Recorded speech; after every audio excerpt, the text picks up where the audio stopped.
Salam alaikum wa rahmatullah.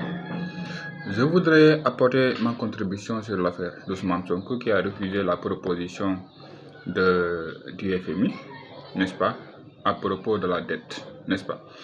Alors, souvent, quand nous avons de ces problèmes économiques, il y a des bailleurs de fonds qui font, en tout cas, qui proposent des choses, des plans de restructuration.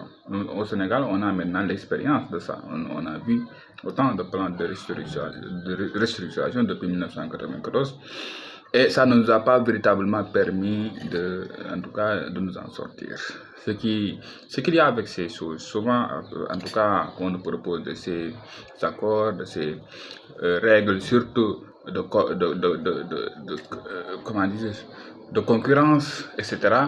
On a vu, avec en tout cas les investissements aussi, les autorisations, on a vu que véritablement ce n'est pas ce qui développe ce pays. Ce n'est pas ce qui développe ce pays. Mais ça les arrange, bien sûr, ça les arrange. Ils en profitent, eux, les bailleurs de fonds. C'est pourquoi, effectivement, je suis avec Ousmane Sonko qui refuse la proposition du FMI, n'est-ce pas, qui parle de restructuration de la dette, etc. Généralement, ce sont des mauvaises propositions qu'on fait.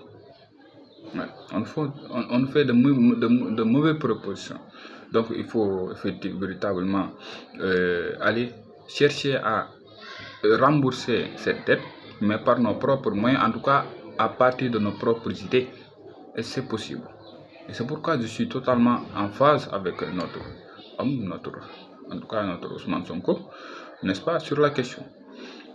Et je crois que aujourd'hui, en tout cas tous ceux qui ont compris, qui ont appris l'histoire du Sénégal, qui ont vu ce qui s'est toujours passé en la matière, ils vont rejoindre Sonko dans cet élan-là, en tout cas.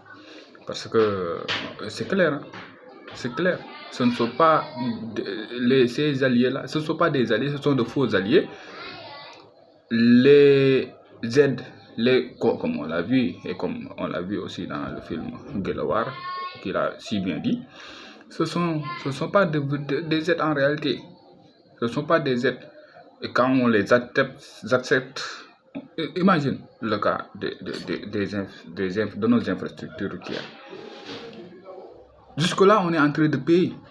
Jusque-là, on est en train, en tout cas, ces entreprises-là sont en train de percevoir de l'argent, notre argent. Et s'ils investissent, par exemple,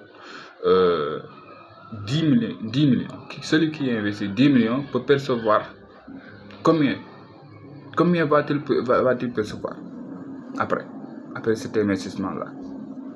Pourquoi? Parce qu'on leur permet d'exploiter les infrastructures pendant des années et des années.